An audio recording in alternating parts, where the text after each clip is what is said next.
The BBC's headquarters seemed more like a bunker today. Not just one of its top presenters under fire, but the corporation itself.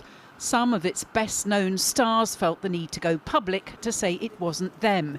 Then the government stepped in.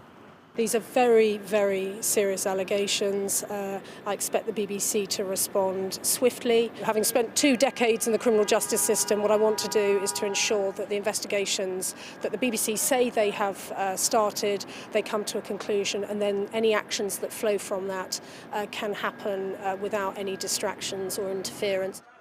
The story made the front page of The Sun for the second day running. New allegations included the claim that there was a screenshot from a video call of the unnamed male presenter in boxer shorts on the young person's phone. They also alleged that he'd paid the young person £1,000 in June, several weeks after the family say they'd complained to the BBC. But the paper didn't name the presenter. First of all, if you name him on the basis of clear case law, you're going to breach his privacy. The other is, of course, if you name him, you open yourself up to a huge claim for defamation. And of course, if it turns out these allegations aren't true, then you're going to be paying a big sum of money in damages. Crisis at the corporation, and the Director General talks to the Culture Secretary over claims a presenter paid a teenager for sexually explicit images. The story has been headlining the BBC's own news coverage all day. The corporation well aware of the need for transparency to avoid a repeat of past mistakes.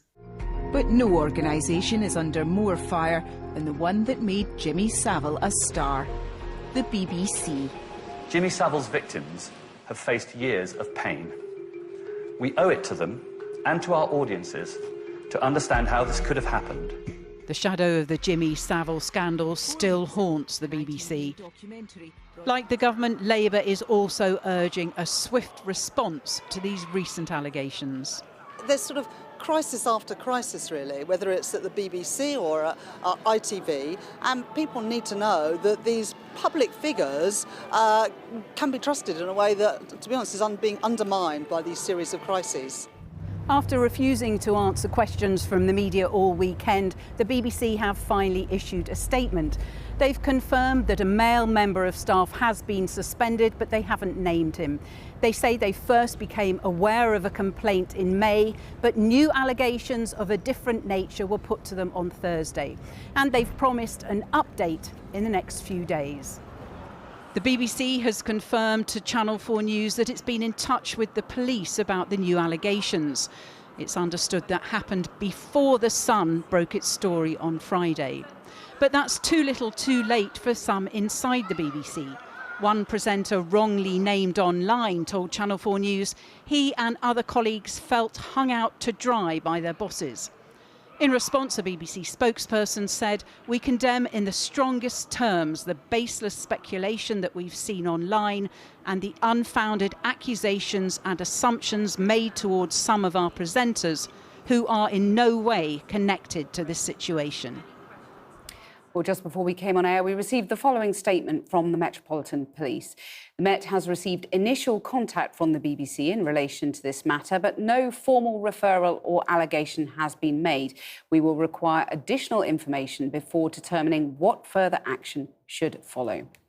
I'm joined now by Jane Martinson, who's a Professor of Journalism at City University. Jane Martinson, how serious do you think this is for the BBC? I think it could be potentially very serious, Cathy, but at the moment we're in a slightly strange position of not really knowing what exactly has happened. When did the BBC know what it knows now, and what did it do about it? There are obviously serious questions about what's been happening since May. The Sun has been reporting that the mother made this initial allegation months ago, as you said in your opening statement.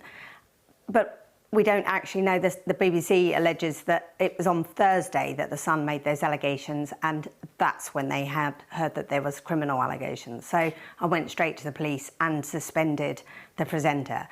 So it could be potentially very serious, but we aren't in a position of knowing all the facts yet.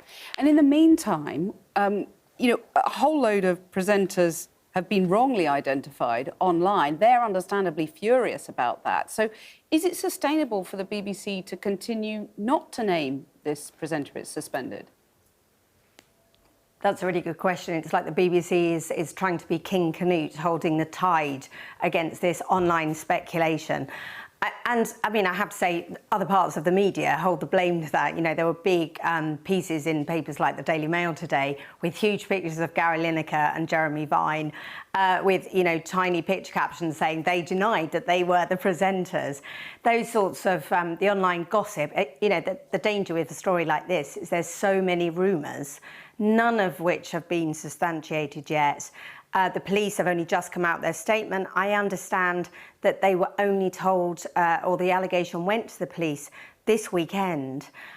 From the BBC, as I understand it, but again, I don't think either the alleged victim or the mother of the alleged victim, who has talked to the son, as the ones who've went to the police.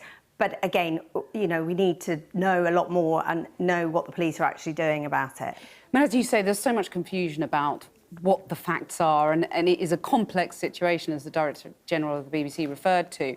But I suppose just standing back for a moment, we do know, obviously, that these allegations follow swiftly on the heels of the Philip Schofield scandal at ITV.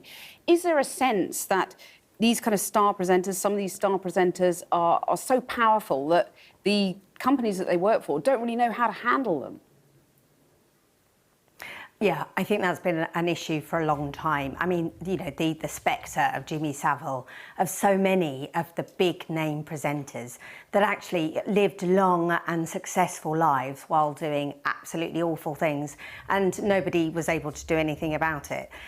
The power, I don't think this is just, I think we need to be clear, I don't think this is just an issue about the media.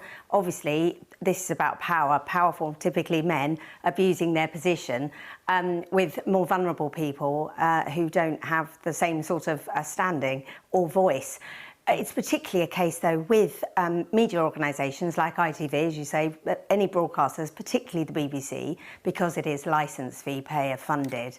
And so we should hold them to a higher standard. They are the people, I mean, people talk about the gods of broadcasting. These are people that are in our living room who feel like they're a much more important part of our lives. I mean, we need to be careful about.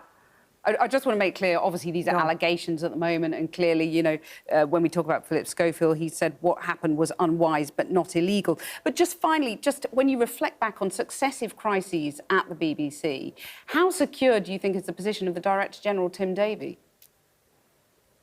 Well, he has had, it's been a difficult sort of few months, for sure. You know, obviously we've had Richard Sharp, the chairman, has had to leave.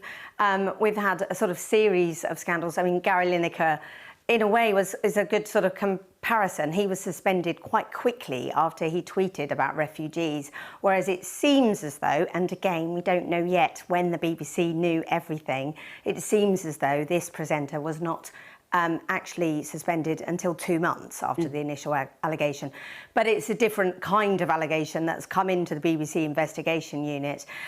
So it's very difficult for Tim Davie. Again, it's sort of hard to know if subsequently we find out. I mean, this is not a story about a presenter and a member of staff, and particularly, I mean, it's illegal, obviously, images with an under 18-year-old, but it's not, it could be that this is a matter of a presenter and their private life that the BBC received an anonymous tip about and maybe has spent too long finding out. This is what it seems to be the case, but we just don't know that at the moment. Indeed. But it's very difficult. I mean, you know, who would want to be Tim Davie at the moment?